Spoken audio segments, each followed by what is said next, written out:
10 കഴിഞ്ഞപ്പോൾ എല്ലാവരും ചോദിക്കും കമ്പ്യൂട്ടർ സയൻസ് എടുക്കണോ ബയോളജി എടുക്കണോ. എൻ്റെ മൈൻഡിൽ ഒറ്റൊന്നേ ഉണ്ടായിരുന്നുള്ളൂ, കമ്പ്യൂട്ടർ സയൻസ്. അങ്ങനെ കമ്പ്യൂട്ടർ സയൻസ് എടുത്തു. അപ്പം പ്രോട്ടോടൈപ്പിനെ പറ്റി ഞാൻ കോളേജ് പഠിക്കുമ്പോൾ ഞാൻ കേട്ടുകൊണ്ടിരിക്കുന്നുണ്ടായിരുന്നു, ഒരു IT ബാക്ക്ഗ്രൗണ്ട് ഇല്ലാത്ത ആൾക്കാർക്കും പ്ലേസ്മെന്റ് ആയി പോകുന്നത്. When it comes to placement skills മുഖ്യം. അപ്പം ഇങ്ങോട്ട് വരാമെന്ന് വിചാരിച്ചു. ഇവിടെ പ്രോട്ടോടൈപ്പിന് വന്ന ശേഷം നമ്മൾ റിസർച്ച് ചെയ്ത് പോയി പഠിക്കണം. അപ്പോൾ ഇനീഷ്യലി അത് ബുദ്ധിമുട്ടായിരുന്നു. പക്ഷെങ്കിൽ ഇതിങ്ങനെ പഠിക്കുന്നതിൻ്റെ ബെനിഫിറ്റ് എന്ന് പറയുമ്പോൾ പല കാര്യങ്ങൾ തേടി പിടിച്ച് പഠിക്കാനുള്ള കപ്പാബിലിറ്റി.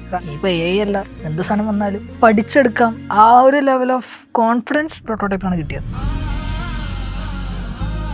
പ്രോട്ടോടൈപ്പിന് വന്ന ശേഷം എല്ലാ ആഴ്ചയും ഇൻഡസ്ട്രി എക്സ്പെർട്ടിനോട് 1 മണിക്കൂർ സ്പെൻഡ് ചെയ്യുക. ഞാൻ പഠിച്ച കാര്യങ്ങളൊക്കെ അയാളായിട്ട് കമ്മ്യൂണിക്കേറ്റ് ചെയ്യാം. അപ്പം ഞാൻ അവിടെയാണ് ഇതിൻ്റെ ഫീസിൻ്റെ വർത്ത് കാണുന്നത്. ഞാൻ കഴിഞ്ഞൊരു 1.5 വർഷമായിട്ട് ഐ വാസ് വെരി ഡിസിപ്ലിൻഡ്. പല കാര്യങ്ങളും സാക്രിഫൈസ് ചെയ്തിട്ടുണ്ട്. ഫ്രണ്ട്സ്, ഫാമിലി, ട്രിപ്പ് അടിക്കെല്ലാം. നിഖിൽ സർ എന്ന വർക്ക്ഷോപ്പ് പറഞ്ഞൊരു കാര്യമാണ് ഡിസിപ്ലിൻ ഈക്വൽ ടു ഫ്രീഡം. അന്ന് സാർ പറഞ്ഞ എനിക്ക് സംഭവം മനസ്സിലാക്കില്ല. പക്ഷെ ഇപ്പോൾ എനിക്ക് മനസ്സിലായി. ഇത്രയും കാലത്ത് ഡിസിപ്ലിൻ കൊണ്ടാണ് എനിക്ക് ഇന്നൊരു ഈ ഒരു ഫ്രീഡം കിട്ടിയത്.